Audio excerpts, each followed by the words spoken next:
Будет происходить то, что написано далее в соглашении между законным правительством и уличной оппозицией. Будет заседание парламента, которое утвердит все эти временные изменения, после чего должна быть назначена дата новых выборов. Ну и начнется, собственно говоря, предвыборная кампания. Она уже идет, и все происходящее, это, собственно говоря, даже не прелюдия, а уже некая первая стадия очередного витка борьбы за власть, только уже несколько более цивилизованными методами. Коренные проблемы как Республики Абхазия и абхазского общества не были решены ни сейчас в ходе этого четырехдневного противостояния, не будут решены на будущих выборах, какие бы кандидаты ни выставлялись, и к чему бы это ни привело. В Абхазии требует радикального решения экономической ситуации в республике, а кроме того есть застарелые проблемы абхазского общества, которые привели к этому ко всему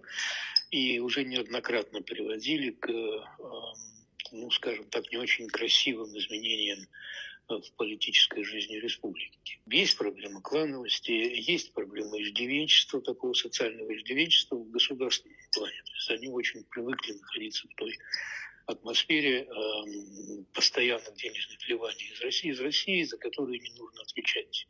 Никто не несет ответственность за свои действия, вот даже сейчас. Никто не будет, например, подсчитывать, какой ущерб нанесен финансовой республике теми непродуманными действиями, с которыми разнородная оппозиция 4 дня назад вывела людей на улицы.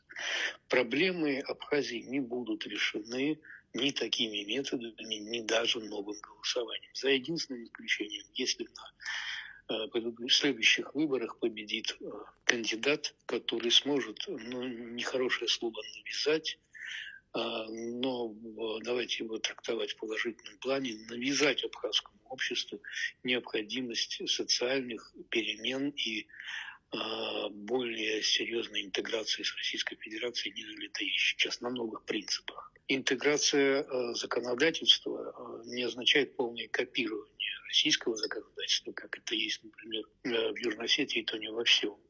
Интеграция связана с созданием системы взаимного доверия. Пока она отсутствует. Есть только система безопасности страны, она по внешнему периметру, которую выстроила Россия, но нет атмосферы внутреннего доверия. В уличных митингах в Сухуми и операции по захвату правительственных зданий участвовало 2-2,5 тысячи человек. Примерно такое же количество людей можно было бы организовать для защиты уходящего президента на основном.